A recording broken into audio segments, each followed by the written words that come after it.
Allez, salut à tous, bienvenue chez Chip & Fish. Alors aujourd'hui, je vais vous présenter le pif. On en a déjà parlé, je vous ai fait une vidéo sur le bateau, mais avec le vent et tout, c'est un peu chiant. Donc là, je vais vous faire la vidéo au calme, avec du fil un peu plus gros pour que vous puissiez vraiment voir comment se fait le nœud. Alors avant de commencer, vous voyez, il y a plusieurs vis ici pour serrer le fil quand vous êtes sur le pif.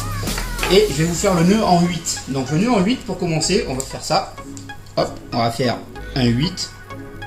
Hop, comme vous voyez, hop, je fais un 8. Une fois que ce 8 est fait, je vais venir passer ma tresse à l'intérieur. Je vais passer dessous, dessus, comme ça. Hop, je tire un peu pour avoir un peu de longueur. Et je vais juste serrer un tout petit peu le 8, pas trop, pour pas que on serre le fil tout de suite. Ensuite, je viens faire ici le blocage du fluorocarbone. Donc là, je fais le blocage ici. Hop, je viens bloquer sans fermer le 8. Et là, je vais bloquer aussi ma tresse pour pas qu'elle me dérange. Là, je vais venir faire le passage ici et bloquer mon fluorocarbone ici. Impeccable. Et là, avec ma tresse, je vais commencer à faire mes spires. Donc, le nœud en 8, c'est un jeu de 16 spires, aller 16 spires au retour. Donc on fait 1, 2,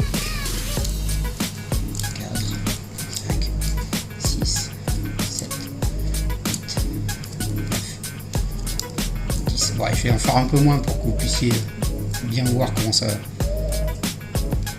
Hop, là, donc j'en ai fait 10. Et après, je repars dans l'autre sens, j'en fais 10 aussi. Hop, pour que vous puissiez bien voir comment se mettre les spires sur le nœud. Ok, donc je fais assez vite. Vous voyez, ça va très vite sur l'ustensile.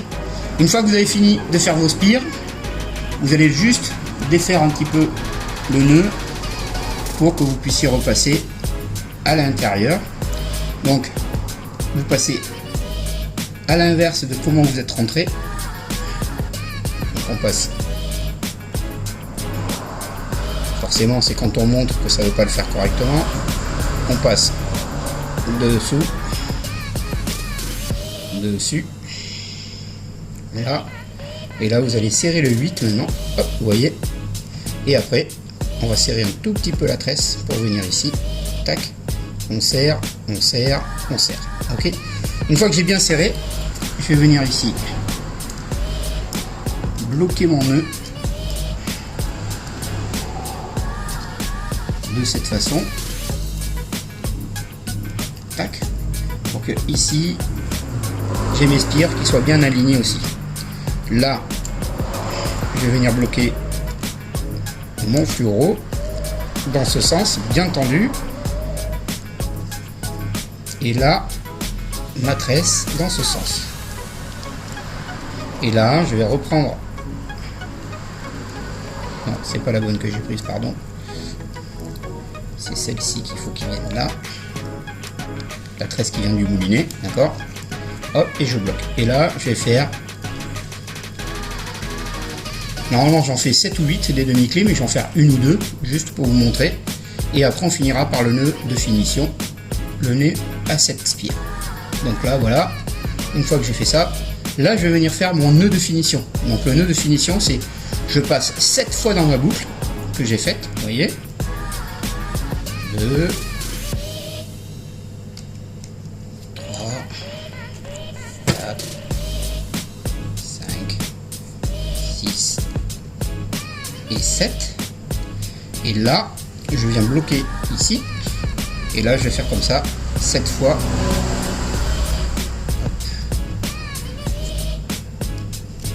7 fois comme ça.